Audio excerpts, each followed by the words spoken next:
Welcome to Regina District Industry Education Council Technology Spotlight. I have a very special guest with me here today. This is Jessica. Hello, everyone.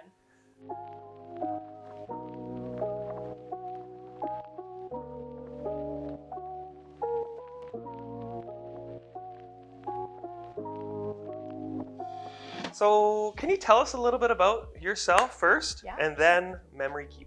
Okay, sounds good. So I am probably, well, I'm maybe one of the older founders in the cultivator where we're at here. My background, I spent a lot of years, 20 years almost, in corporate Canada. I worked for some of the best, most respected companies. Worked for RBC, worked for WestJet when they were just getting started and growing. Had some really good experience in the Rocky Mountains. Came back to Saskatchewan with Viterra, actually, another great local company working in merger and acquisitions. So my career spanned between human resources, really focusing on talent development and culture development, and merger, acquisition, divestitures, and IPOs on the other side. Really started going in there from a people perspective. And then once staff left, here's a lesson for everyone already. If you don't know how to do it quite yet, still put your hand up and figure it out. That's how I got every job I got along the way. But so spent a lot of my career then there, and just recently have decided to go out on my own. Kind of probably always acted as a bit of an entrepreneur. My parents were both entrepreneurs, had their own companies. And so you really look at things from a different perspective growing up. And so this was my first real shot at doing something, brand new to me, in a field I wasn't super knowledgeable in. My background is not technology. I've had responsibility for some technology teams in my past, and just taking a vision and a dream and a problem I had and trying to solve it through technology. Cool. Wow. You've condensed a lot of... There's 25 years. Boom. Favorite job out of that? Or one you look back to and you kind of chuckle and say, yeah, that was a lot of fun. Yeah. I would say three separate ones. Once, I lived in Banff and I worked at Earl's restaurant, on your feet all day, all night, meeting different people. So much fun.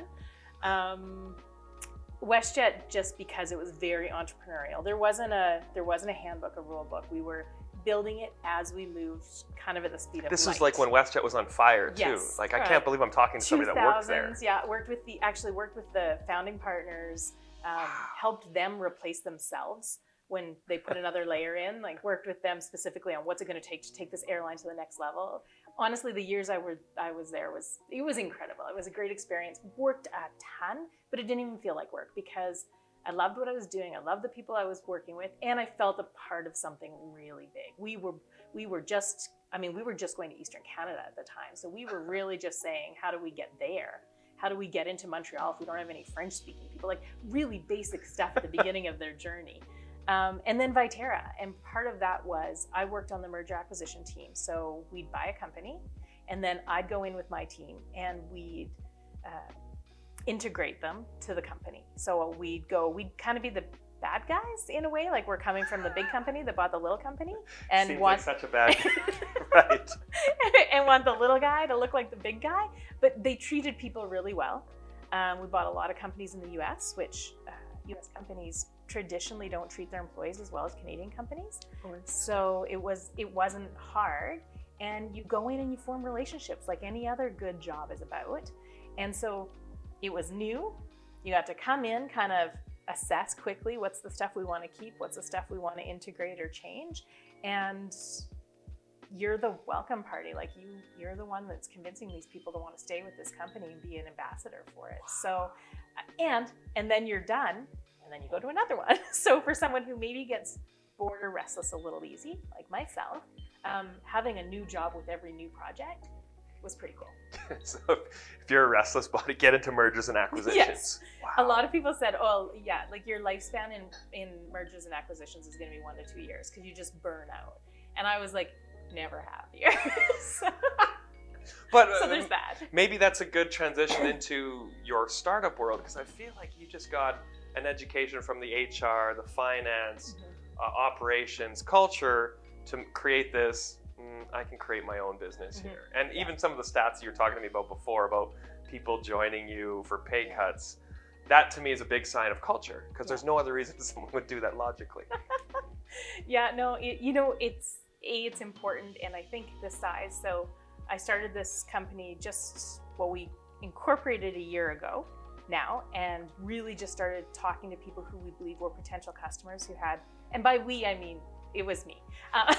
I started talking to people who I believed had the same problems I had, and tried to understand their behaviors and their habits. And there's a voice in your head that says, what are you doing? Like, why are you playing growing up here? But you have to keep going. And so I did that, and then it came to the point where I needed to put the technology behind it. My background is not technology. I'm not educated in technology.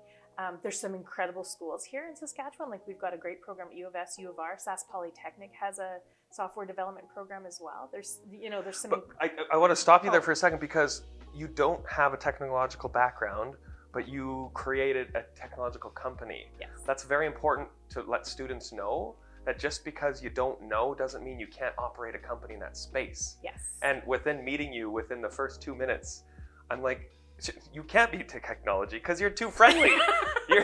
you're a people person.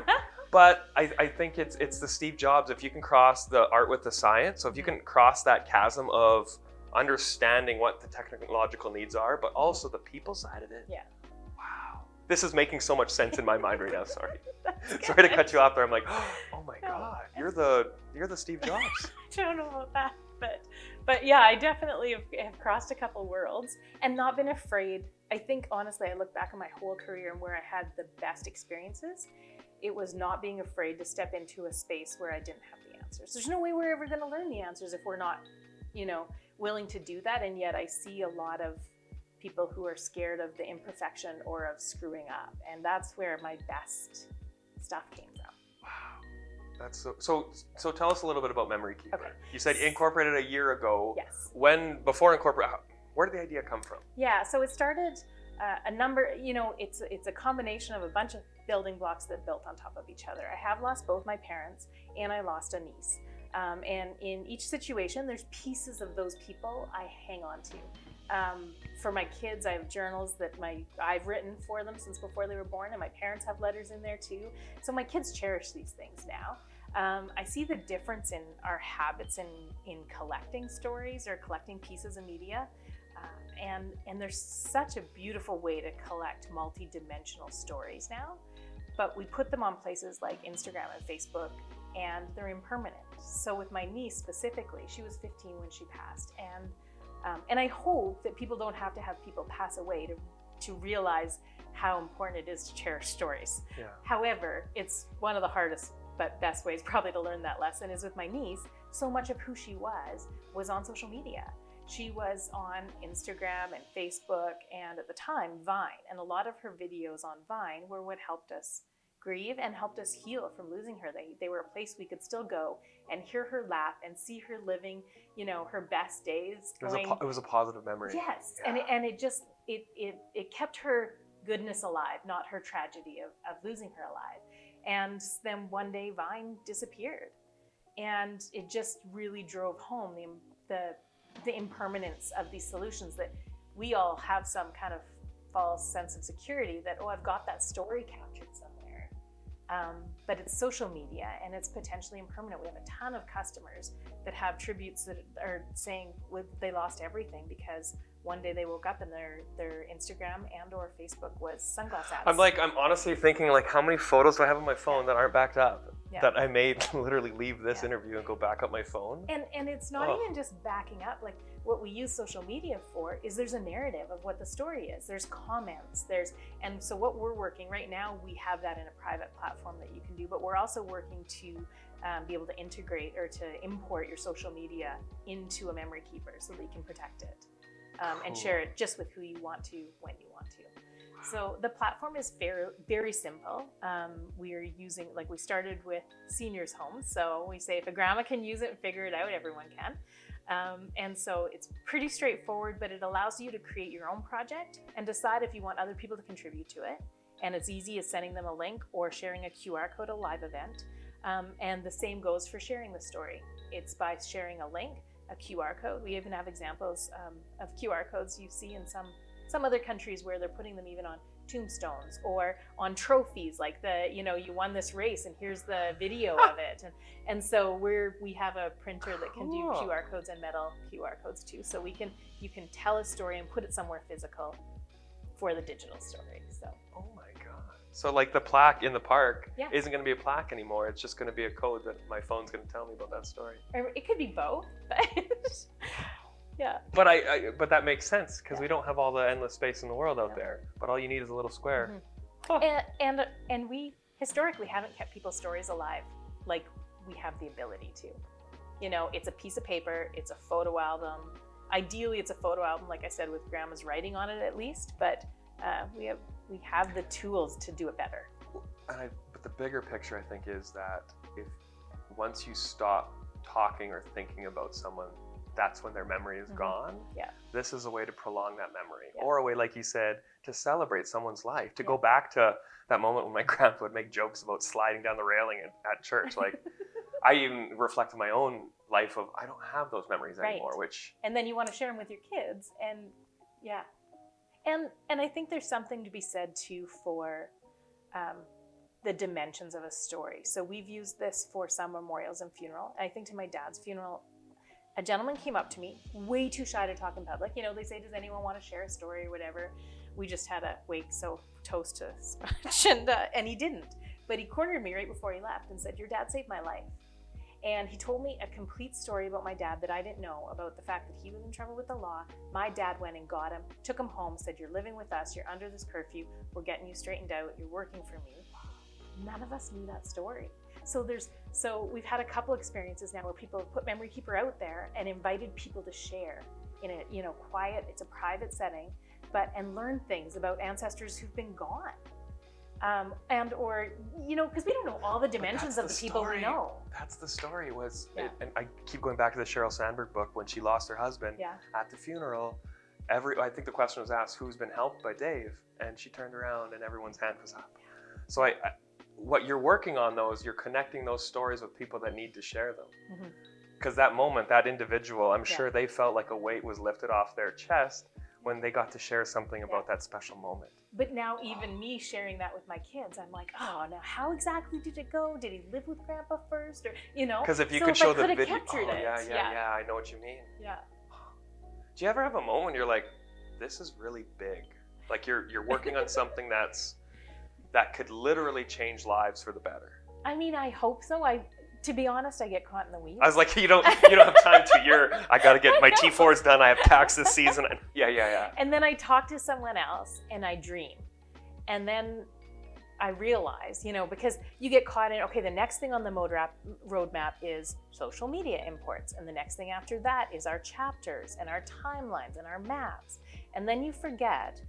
And every once in a while, you have a conversation where you're reminded, in 20 years, someone could be seeing a story that's this meaningful and big because of this product. This conversation is really taking me back into memories and our loved ones. And now with my daughter, if she could interact with grandma and grandpa, better yet, if she could have seen a video of my grandma and grandpa, her great grandma and grandpa, that's why I'm saying, like, you're working on something really cool here that, hopefully people that are watching this can get as excited as I am. Well, and this is when we started the product, and I say we started with, we identified a need, I identified a problem, I started exploring if I could have a need. I talked to other people, and this was where it all came together, is it's one thing to be a lone idea person. To find someone who has the skill to help you make it happen, like my CTO, Taylor, and the team of students that I have working with me, which is very important. Most of the people that work for us are students, and they're brilliant. When they say, we believe in it, and we want to help you build it, and it becomes our dream, it's pretty cool. Yeah. Well, and I can see something like this is massive. It's going to be way bigger than one individual could ever take to market anyway. Yeah. So you're building the team. And so what's a day in life like for you?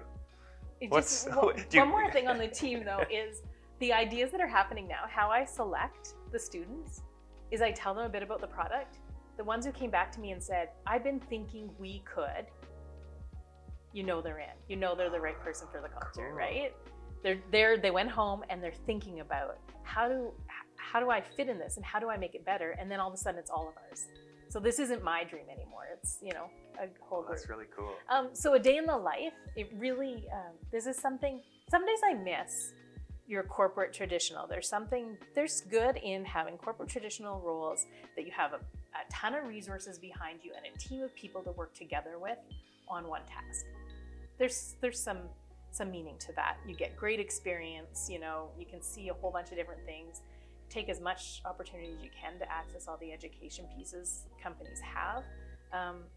On this side, then, it's like, I know all these things need to happen, and depending on the day, some days it is that it's a full day talking to the CRA to get my T4s filed and my year-end set up. Those days are kind of exhausting, but I think part of being able to do this is also being self-aware enough to know I'm hitting a wall, and so for an hour, I'm going to talk to a customer.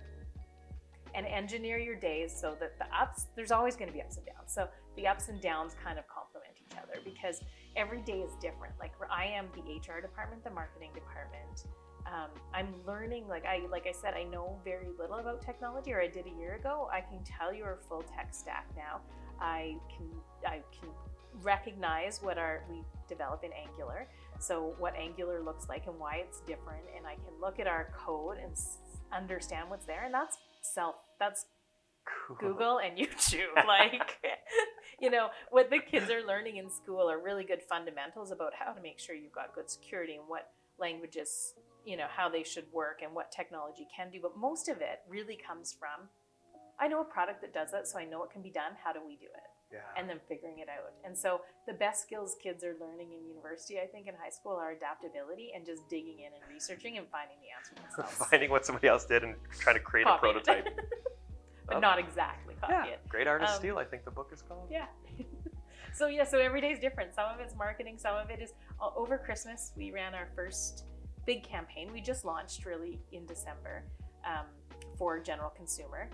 And we ran a campaign. So some of it was like, I'm talking Christmas Eve morning, answering a call because my personal cell number is also the helpline on our website, you know, helping someone who has slow internet see if their picture, if it's something they're doing wrong or if it's just a slow internet, why the picture didn't load. You know, it is everything. I'm payroll, so it's a reminder that you're in startup world still if your phone's ringing on Christmas Eve. Yeah. Yes. And I'm trying to do some of now, there will be times where I'll have new staff or students that are doing some of the grunt work too, but for the most part, my job is to keep, I took the top of the class for everything I've hired. I've got either number 1 or 2 from the class. I've kept really close with the universities, and not necessarily marks, but you know, they're working on a ton of projects. The prof thinks they're the most adaptable. They have some personality. They have some entrepreneurial spirit. My job is to give them the stuff that excites them enough that they come back tomorrow too. So the way I see it, I get stuck with a lot of the crap because I'd rather, you know. You can get through it. It's exactly. not hard for you. Yeah.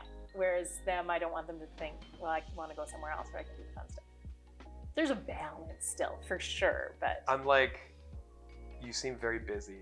Like, how do you, what's your unwind? How do you relax? The funny thing is, and again, I know I just said corporate jobs are good too and great learners and you work through other people, but I'm not that busy because I don't have to attend 8 hours a day worth of meetings. The classic busy person thing to say. I'm not that busy though. I do all these things for our company. I never had a day off. I didn't even get Christmas Eve off, but I have time. But I guess some of it doesn't feel like work because I'm pursuing my own dream, you know? So yeah, some of it doesn't feel like work, and the stuff that does, it seems like it takes a little bit more time. But I'm honestly, similar to the schools being you know, closed and having to do at-home learning, I think we are starting to realize how much time we spend on things versus how much time we spend on productive things, and being able to choose, if I can make all my time in here and I'm not going to 3, 4, 5-hour meetings in a day that really I just have to give 1 or 2 opinions on, and that's the only reason I'm there, I've got a lot more time than I realized when I worked a corporate C-suite job. Fascinating. Yeah, and I have a 14-year-old daughter. I have a 21-year-old son. I get way more time with them. And also we interact on technology. I'm learning a ton about what my company can do from, you know, my son saying you could use hashtags differently on your Instagram account to capture more audience. Okay. Thank you. Do you bill me? Like, what do I do here? Yeah. Yeah, and my daughter too, honestly, she gives me lots of good ideas and advice on how to, just That's be awesome. present. I used to, like, coaching volleyball was my education. Yeah. Just listening to their conversations is enough to learn. The question of how much do you make? And so I'm sure every student sitting back there looking at startups thinking those Zuckerbergs of the world and the Larry Pages or the Sheryl Sandbergs. So 6 months to $10 million. When somebody asks you, or when somebody brings that up, I know when I asked you before the interview, you started laughing. Explain that. Explain why it's a funny comment, especially in the startup world. Yeah, because I make nothing right now. There is free coffee in the business incubator I'm a part of. My students and my staff make a decent wage. Like, I'm certainly not paying lowest, but like I said, they could make more somewhere else. They're here because they believe in where we're going and they want to be a part of building something. And I went from a really nice, comfortable salary to absolutely nothing at all. And that's startup life. You hear the stories once people have arrived and once they've had an exit and they've done got some money in the bank. But it takes longer than you realize. Well, and a lot of survivor bias in there too, I think. You only hear the good stories. You don't hear Absolutely. about the 100 that struggled and then just gave up. Yeah. In fact, the last couple of weeks, I spent a lot of time on the phone I'm seeking new mentors who have had a couple exits, who have got to that kind of great space we're all chasing. And I can't believe how many of them have had, well, I did this and it didn't work, and then I did this and it didn't work, and then I did this and it didn't work, and then this one took. You're like, well, I've only known you for this, but how come no one puts this in your Wikipedia bio? And part of me worries. I'm like, well, this is my first startup. What's that mean? How come it took you 4? But so the money is there. You've got to be really smart, and it takes longer than you realize. Someone said, it's easy to overestimate what you can get done in 2 years in the startup world and underestimate what'll happen in 10 years. And that's about right. 2 years, I'm a year and a bit in, and I think, why haven't I sold my company to a giant yet? Yeah. But on the flip side, we're making good progress. Someone also told me not to think about every step that has to happen to get there, because you'll get discouraged. You think about the 3 steps in front of you, and then the great big dream of who you're helping and what it's solving. And that's that 1 foot, another. For sure. And certainly the beginning of this, I did some consulting, and I still, dabble every now and again to have some money coming in, because I'm also doing things like putting kids through university. And they're expensive. You guys eat a lot. So message the kids, stop eating so much. Like, I'm a foodie, that's terrible. I know, I am too, actually. I know. Yes. Okay, we're gonna change gears a little bit here.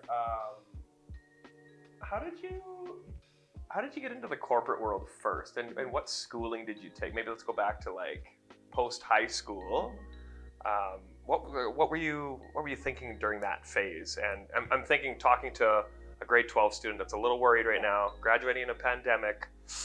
What did you do? I think there's a ton of pressure to say you have to know what you're gonna be when you grow up. And I would say I'm still figuring that out. So I don't know if I'm the ambassador for, exactly the right path. I think some people, and my son is one of them, I'm really envious, knows exactly, some people just know what they want to do. And other people want to explore. I think there's going to be jobs in 10 years, 5, 10, 15 years that we don't even know exist right now. Sure. The whole world is changing. And the way people are making their livings are changing. So I think what I'd encourage people to do, and I've done this my whole career, is chase energy. And if that means the things I studied or the things I volunteered to do more of before I was going to get paid for them, it was the things that brought me some positive energy, that I went home at the end of the day and I was still excited or energized, instead of feeling like, oh, cool. What a good grading characteristic, though. Yeah. Is to monitor your own body of, do I feel excited or not? Yeah. Oh, wow. And I think that, honestly, when I talk about going to WestJet, when I talk about some of the projects I did there, none of them were in my job description. You know, none of them were, you're going to get paid extra because you do this project. It was like, I just interviewed 20 of this same person for the same kind of role, and I'm going to walk into the CEO's office and say, I know you're working on succession for your group. How can I help? And he'll say, well, he, only because it was a he at the time, he or she will say, new CEO, you know, does it fit with your job? A lot of times I had to say, I can fit everything you're asking me to do and paying me to do in, and do this. And this is what brought me enough energy to continue to be good at the other stuff. And eventually you catch on to that and, oh, I got a new job because of it. You always I got a new figure project. out this though. Eventually I got pulled off. And sometimes it's that you volunteer for stuff that 4 days in, you're like, I'm terrible at this. And it's sucking the life out of me. And sometimes you got to just finish it because you volunteered or you started, or you have to say, I know where I can add a better value and navigate through that. You have to be pretty brave to have the right conversations with people you maybe think you're not supposed to be talking to. Like, there probably was some people in there that didn't think I should be walking into Clive Biddow's office and say, I know you're working on succession and I want to help. Now, I gambled it a bit. You know, I knew I was a high performer. I knew I was on, you know, he thought of me, he had respect for me. I delivered value consistently. I knew I had the right foundation to be able to walk in there and ask those questions, but I went for it a lot, and sometimes it didn't work. Sometimes they were like, go away too, but you can't let that bother you. It's almost like similar to sports though. It's like you can teach all the fundamentals, but it's always about going over and above. It's always about trying to outdo what you did yesterday or be that problem solver on the court. Oh. Yeah, and so, and I think the same goes with school. So most recently, my education path was a little different. I didn't go to school I went for a year, found nothing I loved. I went and traveled and lived in Banff for a while.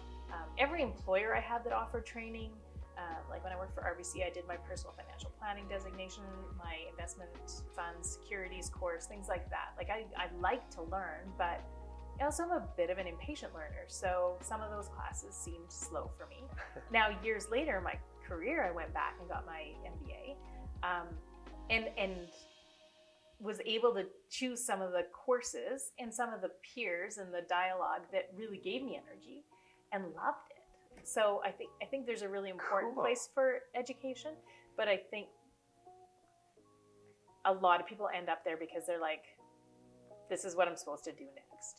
And I'd encourage you to challenge yourself to, if you're feeling like that and you're not sure what to do, surround yourself with some unconventional people, because they're going to remind you there's a whole bunch of things. And I sincerely believe we're all wired to have some energy for something that we love. And I'm not saying every job is every day, I only do the things I love. I did a lot of things that I didn't like too, but in the name of getting to do the things I loved. That's some really good advice, though. You seem like a lifelong learner, whether you're in school or not, which is very refreshing too. You don't seem like an academic. How long ago did you get your MBA? I just finished it a year ago. So, yeah. Good experience?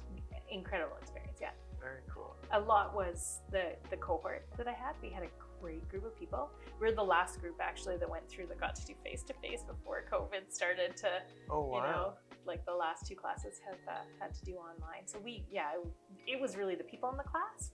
And there's something that happens, for me anyhow, there was something that happened about not going right away and getting the degree. I think people who do that right out of high school, if you know what you like enough and you want to, it shows that you can commit and you can do the hard work to achieve something. And I think that's really important. And I always thought, can I not do that because I didn't do that when I should have? And so it brought me some confidence back to say, oh no, I'm actually academically, right? Yeah. I did good. Like my marks were high. So I gained some confidence that I wish I would have gained earlier to say, oh no, I actually probably could have always done that. So there's some benefit in going right away if you can too. Like, you know what they say about hindsight. Yeah. We're just going to move on to the future a little bit, but tell me a little bit about your partner, Taylor. So you have the CTO. Mm-hmm. Tell me how that relationship works. Is it, the classic one's behind the desk, the other you're talking to people, or maybe just tell me about the relationship. Yeah,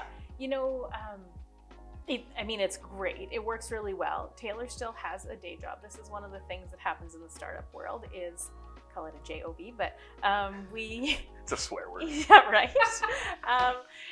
It helps us because we have a CTO that has a ton of talent, but also doesn't have this pressure to say, we got to hurry up and make revenue, which is why we're able to take some time to learn our customers really well. Her and I are very different. She is she's technical, obviously. She's our CTO, and she's developed software and led software development teams. We come at it very differently. I'm very customer focused. She's very, structure and the security and the integrity of the product focused. Those complement each other really well. So the key is for us to stay connected because we think and we talk differently.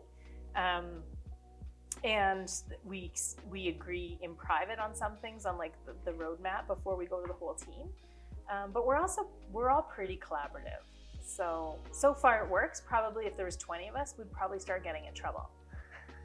We'd probably need to be more aligned, and we'd probably have to have more time together. But the way that her brain works, very systematic, very technical. She's I'm naively optimistic. She's not pessimistic by any Welcome means, to the club. Right? I was going to ask it. What does the future hold for MemoryKPR? Not to say that you don't need to divulge any secrets, but tell me where you're going. And hopefully so students can say, hey, I want to help out. I'm in grade 11, but I can do this. Yeah, we'd love to have students interacting any way, shape, or form. We have a free version. You guys could be doing school projects on there. Go in, check it out. Do one for class right now. Okay, so midterm, we have a whole bunch of features and just really nice to haves to be able to help people show and tell their story better and make sure it's safe.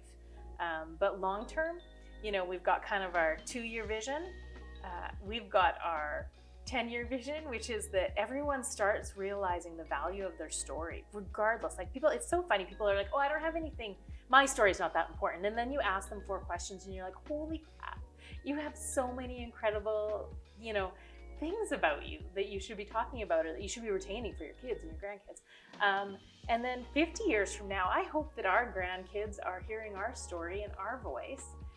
And the way, they say history is told by the winners, and so you only get one perspective. The way we can tell stories and learn from, just society and where we are right now for the future is in storytelling. And we believe we can be the solution to help that continue from generation to generation in a really meaningful way. I'm like, coming from the marketing perspective, that's how we communicate. Yeah. That's how that's how we've passed along knowledge. It's stories.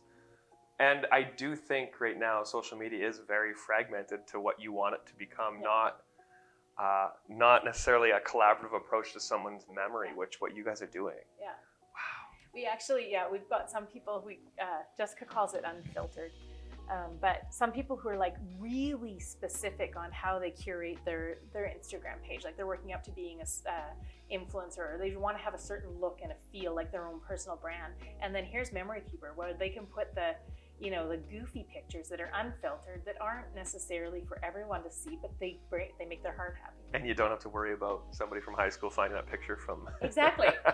No one has to worry about that. Do I have 3 chins in that one? Maybe, but I'm laughing and it's a really good memory. But I don't want everyone to see it. That can be this place too. I think that is so important. Yeah. How has the pandemic affected business? Now, I know you guys are a startup, you're working at a cultivator. Has it affected a lot of things around here? Yeah, and I would say if I had a pros and cons column, we had just as many in the pros. And so I don't mean to disrespect. This is an awful thing that's happening to our society, and it's a terrible disease and people are dying. It's, I don't mean to minimize that, but I think in any tough situation, you have to figure out how you can make it work and make the most of it, just in life. And so we, early on actually, we're able to hire a couple developers to help us get our minimal viable product built, because they were working on things like travel industry, camps for kids. So we were able to help some of the other startups in this space retain some of their key talent, saying, hey, can we use them? Because you're sitting wondering, when's your industry gonna So start back up. So we got some good talent to help us build right away. We also, this tool connects people digitally. So one of our biggest testers, the seniors care facilities, you know, we were able to do some things with them that maybe if all their families were coming in and seeing, I mean, my preference would be that those seniors would get to see their families, but we filled a void, that a big gap that was happening. Like some of these seniors, like the ones I told you about, the 95-year-old couldn't see her kids, can't see her grandkids, can't see her great-grandkids. They made a tribute for her for Christmas. We put it in a card. She can sit and look at it whenever she wants. The necessity or the need might not have been the same if it wasn't for COVID. Yeah. And I think it's accelerated a lot of people's comfort with certain technologies. QR codes. A year ago, we were using those, you know, we were saying, are they really, in 5 years, is there going to be something different? I hated now, QR codes. Now right? I use them almost daily. Exactly. You want to see the menu. You want to see whatever. It's accelerated people's acceptance and understanding of what that is, which is, you know, one piece of our technology that makes memory sharing in a physical space really easy. Yeah. And so we've got to just take those. The cons, certainly not being able to work together as a team. Like we come in once to twice a week, and we you know, there's so many synergies from sitting in the same room and brainstorming or thinking about, like, there's so much good ideas that comes out of us collectively working on stuff. But having to like interview people, hire people, onboard them when they're sitting in their house, it's weird when culture is the thing you're selling as one of the reasons you want to work here. Yeah. Yeah, so it's been tricky. I agree though. There's definitely a lot of positives that came out of it. And I just, in my mind, I went to we should all be valuing our digital memories a lot more now because we had a Christmas with very few people. Yeah. And so, it's almost like your company became so much more valuable just because we can actually meet. So, we some of the examples people use is, one of my girlfriends is going through cancer treatment right now. She can't take people with her because it's COVID. She's in Calgary. So we update her memoryKPR every treatment day. And that's our way of keeping her, you know, company. Oh, cool. And we do the most ridiculous things. Like we would never share it. It would never end up on social media. Like we've done karaoke videos, we've skits, like we've done online everything stupid you can imagine. But she sits like, she's in her chair getting her chemo and she's like, nurses are like, what is so funny? You know, because we're all there and one's in France and one's in Texas and we're all there with her. So and over Christmas we ran this contest where we asked people to show us like, how are they making their Christmas memories merry this year? And man, people got creative. Like that is another thing COVID has done for us, is the things people were doing to, like, if I could show you some of the videos of just ridiculous things people did to still make Christmas special. What we can do maybe at this part is actually pull some of that video in to show some of that. Yeah. Because that's so cool. And I mean, this is what you guys are a beacon of like hope in a world that's lost a lot of connection. Yeah. You're doing the opposite. You're actually bringing it, and not for advertisers or any other reason other than to show someone a story or to tell someone a story. There's something really cool about that in my mind. That we're talking to some people about some of the ways it can be used in culture too. So a lady that's in one of my West groups, she has some foster kids, and she works really hard to try and make sure these kids are connected to their culture, but it's hard. Yeah. And so we're talking to the chief for the First Nations group where these kids she fosters are from about, can we capture some stories, including prayers in language, blessings, and these kids at least can still hear them in the voice of an elder from their community. I was going to say, you get elders to tell stories. Exactly. You could capture stories. Yeah. Oh my God, I never even thought about that angle. That's really cool. Yeah. I just read an article over the weekend that, and this was written in the 1980s, I believe, Inuit children don't get yelled at. And there's this whole way that Inuit parents, and so my girlfriend sent this to me at like 7 a.m. on a Sunday morning, and I'm like, what did I do last night? But really, it's about storytelling. Yeah. Right up there with what memoryKPR believes. It's, you tell a kid a story about why hitting's wrong or why jumping in the ocean's wrong. You don't yell, you tell story. And in the Inuit culture, that's how learning has always been done. And so it was something really like, it kind of stopped me in my tracks of like, why am I upset with her? She's 2, she has no idea. Yeah. But now I'm like, I want to tell her a story. Yeah. But now I can record that story for her to watch later on. Or play her kids someday. This is so cool. You could be corrupting your grandchildren even beyond the grave. This is how you swear. I actually do the letter from my mom to I was expecting my daughter when my mom passed. So the letter is really meaningful because it connects them, you know? Cool. But one of the things she says is, Grandpa's full of it. So you're going to want to check with someone when he tells you a good story because it's probably not true, you know? And it's so funny that it's just, a little piece of their personality. Wow, I'm like, in heaven wherever they are, well, she just got in shit for that because... I did that. I'm not allowed to swear. We're going to have to cut that. Jessica, I could talk to you all day, but I think I'm almost up. No, my last question. Okay. Why Saskatchewan? Why here? Why?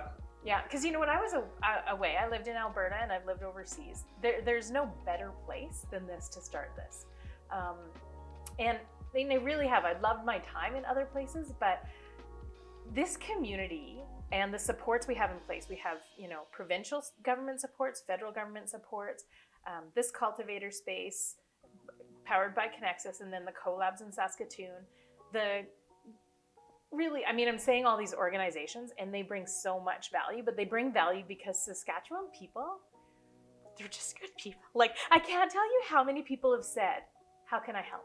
Or come out of the blue and said, hey, you should meet this person. I think you need to know them for your company. Or I bet this is a good thing to do down the line. All just organically, because that's how we are. Or reached out for an interview and you got back to me right away. Yeah. So I appreciate it. No, it's just, there is something different. And I say that saying, I've lived in a couple places in Asia. I have lived in other places in Canada. I've done business when I worked with Shell. I did a lot of business in the Netherlands, London, and Houston. Like 90% of my time was with those people. There is something really special about, Saskatchewan. I would say maybe Maritime might come second to that, but just good people who sincerely want to help each other.